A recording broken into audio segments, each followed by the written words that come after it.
When they had gone a little way through the thick forest, they came to a wide, clear space, and they saw the king's palace, which was made of mud. This was where the king lived with his queen, Ermentrude, and their son, Prince Bumpo. The prince was away fishing for salmon in the river, but the king and queen were sitting under an umbrella before the palace door, and Queen Ermentrude was asleep. When the doctor had come up to the palace, the king asked him his business, and the doctor told him why he had come to Africa. "You may not travel through my lands," said the king. "Many years ago a white man came to these shores, and I was very kind to him.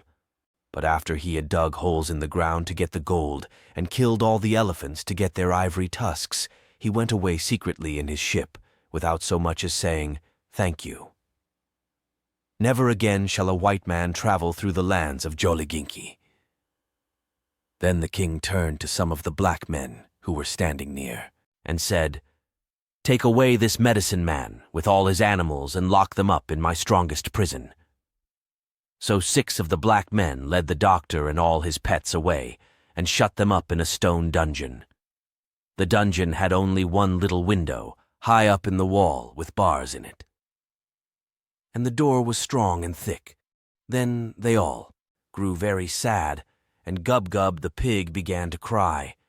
But Chi-Chi said he would spank him if he didn't stop that horrible noise, and he kept quiet. "Are we all here?" asked the doctor, after he had got used to the dim light. "Yes, I think so," said the duck, and started to count them. "Where's Polynesia?" asked the crocodile. "She isn't here." "Are you sure?" said the doctor. "Look again. Polynesia, Polynesia, where are you?" "I suppose she escaped," grumbled the crocodile. "Well, that's just like her. Sneaked off into the jungle as soon as her friends got into trouble." "I'm not that kind of a bird," said the parrot, climbing out of the pocket in the tail of the doctor's coat.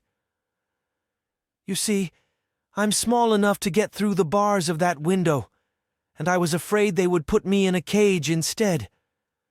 So while the king was busy talking, I hid in the doctor's pocket, and here I am. That's what you call a ruse," she said, smoothing down her feathers with her beak. "Good gracious," cried the doctor. "You're lucky I didn't sit on you." "Now listen," said Polynesia. "Tonight, as soon as it gets dark, I'm going to creep through the bars of that window and fly over to the palace, and then, you'll see, I'll soon find a way to make the king let us all out of prison."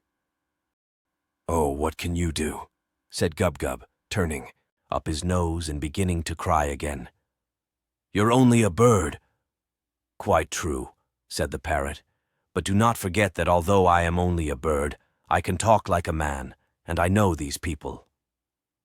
So that night, when the moon was shining through the palm trees and all the king's men were asleep, the parrot slipped out through the bars of the prison and flew across to the palace. The pantry window had been broken by a tennis ball the week before, and Polynesia popped in through the hole in the glass. She heard Prince Bumpo snoring in his bedroom at the back of the palace.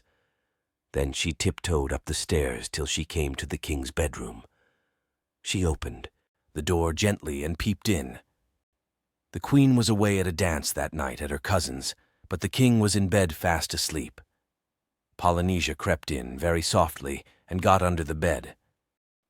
Then she coughed, just the way Dr. Dolittle used to cough. Polynesia could mimic anyone. The king opened his eyes and said sleepily, "Is that you, Ermentrude?" He thought it was the queen come back from the dance. Then the parrot coughed again, loud, like a man, and the king sat up, wide awake, and said, "Who's that?" "I am Dr. Dolittle," said the parrot, just the way the doctor would have said it. "What are you doing in my bedroom?" cried the king. "How dare you get out of prison? Where are you? I don't see you." But the parrot just laughed, a long, deep, jolly laugh, like the doctor's. "Stop laughing and come here at once so I can see you," said the king. "Foolish king," answered Polynesia. "Have you forgotten that you are talking to John Dolittle, M.D., the most wonderful man on earth? Of course you cannot see me. I have made myself invisible. There is nothing I cannot do. Now listen, I have come here tonight to warn you. If you don't let me and my animals travel through your kingdom, I will make you and all your people sick like the monkeys. For I can make people well, and I can make people ill, just by raising my little finger. Send your soldiers at once to open the dungeon door, or you shall have mumps before the morning sun has risen on the hills of Jolliginki." Then the king began to tremble and was very much afraid. "Doctor," he cried, "it shall be as you say. Do not raise your little finger, please." And he jumped out of bed and ran to tell the soldiers to open the prison door. As soon as he was gone, Polynesia crept downstairs and left the palace by the pantry window.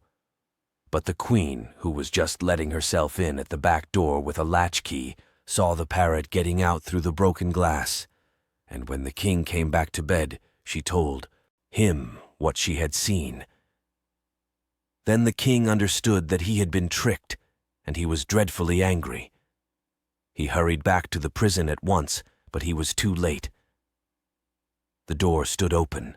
The dungeon was empty. The doctor and all his animals were gone.